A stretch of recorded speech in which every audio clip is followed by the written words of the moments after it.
on va rapporter la parole de certains parmi les gens de l'innovation à propos de cette bay'a, de ce serment d'allégeance. À commencer par Al-Ikhwan, Al-Muslimoun, donc la secte des frères musulmans. Et comme on l'a déjà fait dans nos cours précédents, on va rappeler leurs paroles de leurs livres, et en particulier la parole de leur fondateur, Hassan al-Banna, qui dit, donc il faut savoir que, je vais rappeler juste certaines paroles du fondateur des frères musulmans, donc ceux qui suivent et qui adhèrent à ce hizb, à ce groupe, à cette secte, à ce parti, bien sûr le suivent dans cela, puisqu'il ne leur appartient pas d'adhérer à ce parti sans être en accord avec cela.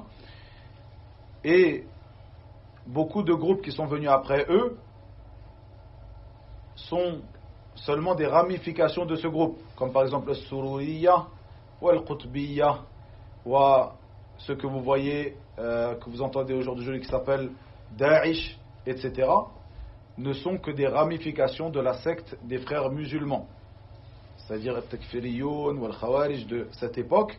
Ils sont sortis de sous ce groupe, le groupe des frères musulmans.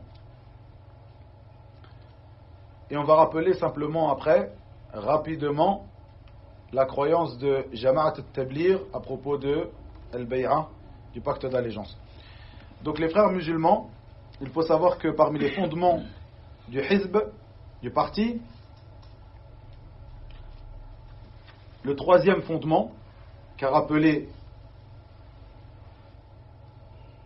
Hassan al-Banna dans plusieurs de ses livres, comme dans son livre Mudhakkirat al-Da'i wa al-Da'iya, qui est un livre de base chez les frères musulmans, comme on l'a rappelé précédemment dans les assises précédentes. Et bien parmi les fondements de ce hizb, de ce parti, de ce groupe, al-Bay'a al-Bid'iyya, c'est-à-dire le pacte d'allégeance selon des fondements innovés, donc autres que les fondements que nous avons rappelés ici au début du cours, lorsque nous avons exposé la croyance des gens de la Sunna concernant cette Bay'a, ce pacte d'allégeance. Et parmi les fondements du pacte d'allégeance chez les frères musulmans, le fait que le suivi et l'obéissance qui est due n'est pas due au gouverneur des musulmans, mais est due celui qu'on appelle le murshid, donc c'est-à-dire pour ne pas traduire littéralement, car ce serait celui qui oriente le murshid, mais c'est ce qui est voulu par là, quand il désigne par al-murshid, al-am, c'est le chef en fait du groupe des frères musulmans, le chef. Et à chaque fois que l'un d'entre eux meurt ou l'un d'entre eux est destitué, bien un autre vient prendre sa place. Et bien, parmi les fondements de cette bay'a, de ce pacte d'allégeance chez eux, le fait que tu dois ce pacte d'allégeance à ce dernier, c'est-à-dire le chef du hizb, le chef du groupe, et tu lui dois une obéissance aveugle. Tu lui dois une obéissance aveugle. Et ceci n'est pas étonnant, car, comme on l'a vu précédemment, Hassan al-Banna a prêté serment d'allégeance à plusieurs groupes soufis. Parmi eux, le groupe sur lequel était son père, Abdurrahman al-Sa'ati, qui est le groupe soufi, la secte soufi de Shadiliya, et qui était un groupe très égaré parmi les groupes soufis. Donc bien sûr il y a des degrés chez Soufiya dans l'égarement bien sûr, et Shadiliya sont un groupe très égaré, très exagérateur dans leur Soufiya. Donc ceci n'est pas étonnant, car Soufiya, parmi leurs grandes bases, dans l'ensemble des voies soufis, le fait que tu dois faire serment d'allégeance à celui qui dirige la secte. Bien souvent tu fais, ou la voie pardon, tariqa. Et bien souvent tu dois faire serment d'allégeance à celui qui a fondé cette voie. Et bien souvent cette personne qui a fondé cette voie, au jour d'aujourd'hui est décédée. Comme par exemple chez At-Tijaniya. Ahmed At-Tijani est mort. Mais tu te dois de faire serment d'allégeance à cette personne-là, etc. Donc, ceci n'est pas étonnant que Hassan al-Banna, dans ses livres, parle de ce serment d'allégeance que tu dois à celui qui dirige le Hizb, à celui qui dirige le groupe des frères musulmans. Il dit, comme donc là on rapporte de son livre, c'est-à-dire d'un compilé de plusieurs épîtres qu'a écrit Hassan al-Banna, Majmou' al-Rasail, dans la page numéro 164, il dit, Hassan al-Banna, dans le sens de ses paroles: écoutez et obéissez à vos dirigeants, les dirigeants du groupe du Hizb, de l'Ikhwan al-Muslimin. Écoutez et obéissez, ils disent à vos dirigeants, à vos dirigeants, celui qui vous dirige, celui qui vous guide. Donc là, il ne parle pas du dirigeant des musulmans, il parle du groupe, car c'est un livre où ce sont des épîtres qui traitent du groupe des frères musulmans et qui parlent des fondements de ce groupe des frères musulmans. Comment tu dois te comporter pour faire partie de ce groupe du Hizb des frères musulmans. C'est bien ça le but de ces épîtres écrites par Hassan al-Banna, qu'on ne vienne pas dire que là il parle du gouverneur des musulmans. Et ceci on va le voir dans d'autres paroles que nous allons traduire de cette personne. Donc il dit: écoutez et obéissez à votre dirigeant, le dirigeant du groupe des frères musulmans, dans ce qui est difficile pour vous. Donc il reprend les mêmes paroles que le prophète Mohammed sallallahu alayhi wa sallam, fil usri wal yusr wal manshat wal makrah, dans ce qui est difficile comme ce qui est facile, dans ce que vous détestez comme ce que vous appréciez.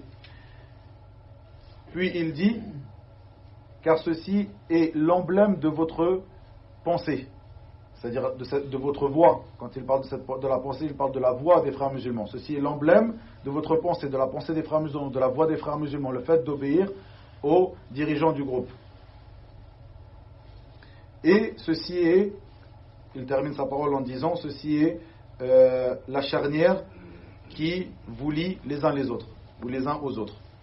Il dit aussi dans une autre page, donc de ce compilé d'épîtres, dans la page numéro 268, ô vous les frères véridiques, les piliers de votre pacte d'allégeance, de votre serment d'allégeance, de votre bay'a, arkanu bay'atina, de notre bay'a, pardon, les piliers de notre bay'a, de notre pacte d'allégeance, arkanu bay'atina, ashar, sont au nombre de 10. Donc là, on a étudié la voix des gens de la Sunna et du groupe Ahl Sunna wal Jama'a concernant la bay'a. À pas un seul moment, on a parlé de 10 piliers en concernant le bay'a, concernant le pacte d'allégeance, ni on a évoqué un hadith du prophète sallallahu alayhi wa sallam qui parle de 10 piliers. Et non plus, eux, ils ne le rappellent pas, parce qu'il n'y a pas de hadith qui parle de cela, de 10 piliers. Donc, ça c'est la parole de Hassan al-Banna. Il appelle ses frères. Ses frères, il ne parle pas de ses frères en islam, il appelle de ses frères du groupe des frères musulmans. Et comme on le verra plus tard dans d'autres assises, le fait que le groupe des frères musulmans réunit même des chrétiens. Il réunit même des chrétiens. Tu peux être chrétien et faire partie des frères musulmans. Tu fais partie des frères musulmans. C'est pour ça que certains parmi nos savants les appelaient Al-Khouwan, Al-Muflisoun. Al-Sheikh Muqbil bin Hadi Al-Wadi'i, rahimahullah ta'ala, les appelait Al-Khouwan Al-Muflisoun, ce qui veut dire approximativement les traîtres. Al-Muflisoun, c'est celui qui est en faillite, les traîtres qui sont en faillite. Comme cela, Cheikh Mohammed Hamid Al-Fiqhi, rahimahullah ta'ala, qui faisait partie des grands savants de la Sunna, parmi les savants d'Égypte, qui lui a connu Hassan al-Banna et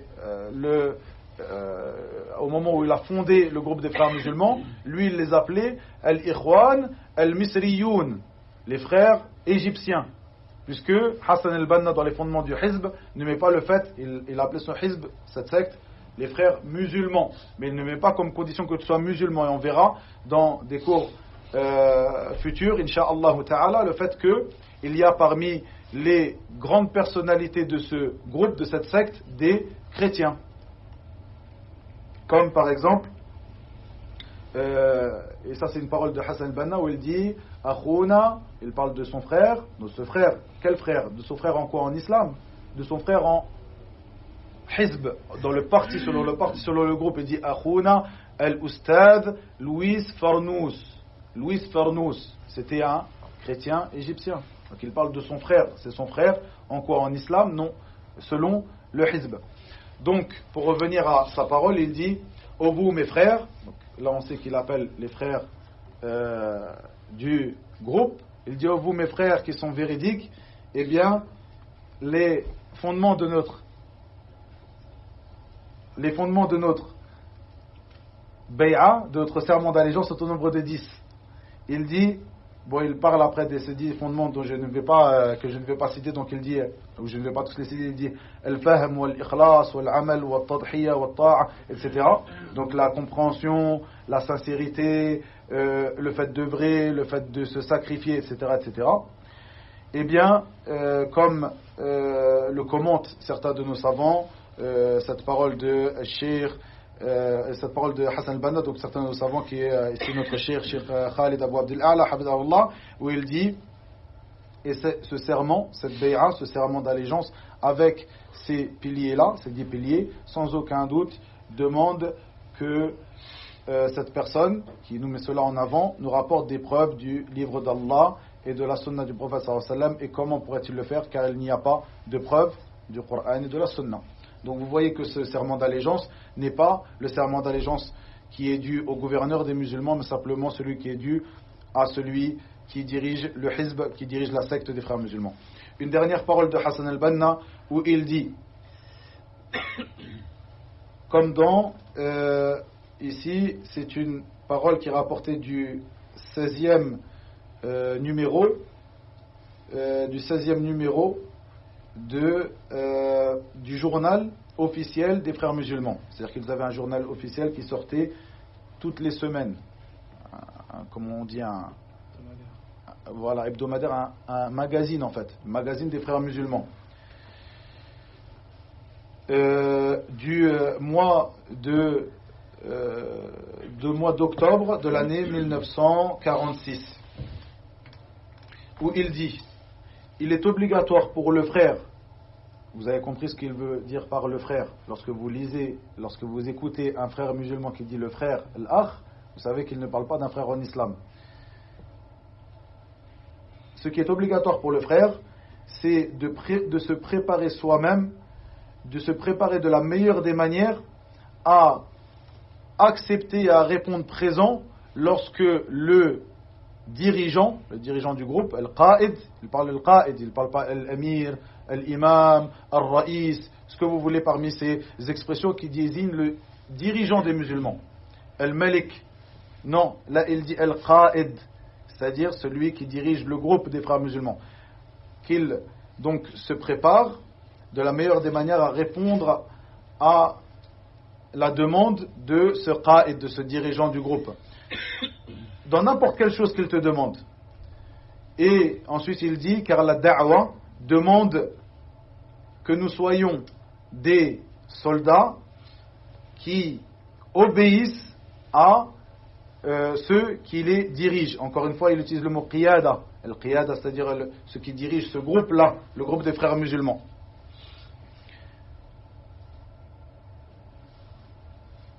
Voilà. Pour terminer donc cette parole de Hassan al-Banna. Donc je pense qu'il n'y a plus de doute, c'est clair. Donc ils ne font pas serment d'allégeance au gouverneur des musulmans, mais plutôt au gouverneur ou aux dirigeants de leur hizb, de leur groupe. Et ceci est une grande porte par laquelle ils ont fait tomber les jeunes dans ce qu'on appelle al-khuruj al-hukkam, c'est-à-dire le fait de sortir et de se révolter contre les gouverneurs. Car si tu détaches les jeunes de l'obéissance qui leur est due, qu'ils doivent à leur gouverneur, le gouverneur des musulmans dans chaque pays, parmi les pays, les terres d'islam, eh bien ce sera facile pour toi après de les inciter à sortir contre ces personnes-là qu'ils ne voient pas comme étant des gouverneurs. Car les versets et les hadiths que nous avons cités la semaine passée sont très clairs sur le fait que le prophète sallallahu alayhi wa sallam nous a ordonné d'obéir au gouverneur, et ceci même si ce dernier te prend ton argent et te frappe ton dos, comme il est venu dans le hadith.